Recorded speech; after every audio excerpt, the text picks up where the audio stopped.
Hello everyone, welcome to the Street Crime UK YouTube channel. Thank you for joining us.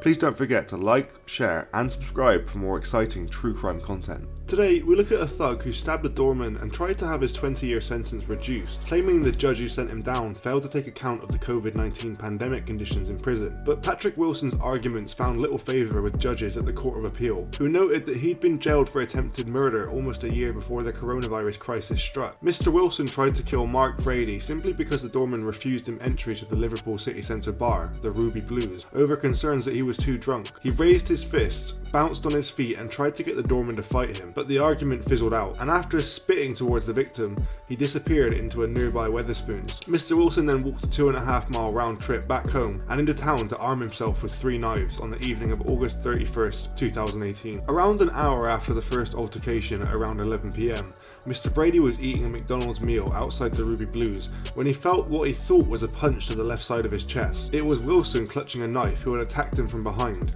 then bragged, "I told you I'd come back." The bouncer, who suffered a 2 cm stab wound through his left nipple, was heard to shout, "He stabbed me." CCTV footage showed Mr. Wilson had tried to stab the victim's chest cavity and heart area, which was narrowly missed after the bouncer moved slightly. Another doorman tailed Mr. Wilson, who was overheard saying, "Where are you? I've just done it," into his mobile phone and detained the knife. Nearby, the knife he'd used to carry out the stabbing was discovered, whilst 2 other knives were found stashed in his waistband. The victim described how he left his job and was suffering from anxiety, depression and possible post-traumatic distress disorder. Mr. Wilson, then 60 and of Portland Gardens, Vauxhall, pleaded guilty to attempted murder and possession of offensive weapons. The career crook who drank 9 pints before the attack had an eye-watering 95 previous convictions on his criminal record for almost 233 offences. In April 2019, he was jailed for 16 years with an extended 4 years on licence after Judge Brian Cummings QC found he was a dangerous offender at Liverpool Crown Court. This means he'll have to serve at least 2/3 of the 16 years behind bars,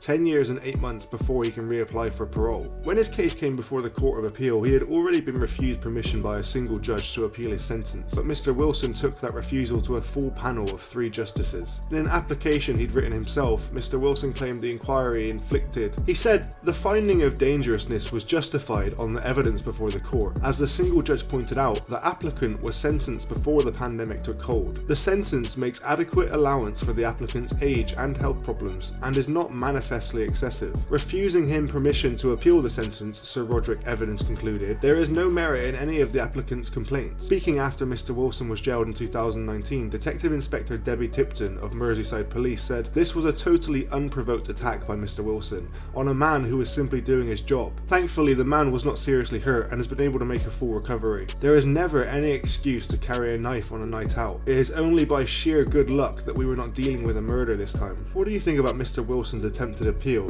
due to the pandemic conditions in prison? Thanks for joining us today. If you enjoyed the video, don't forget to give it a like and a share, and leave any thoughts or suggestions you have in the comments section. We love to read through them all. And if you're new but enjoy UK true crime content, then subscribe to see when our newest video releases. And as always, stay safe.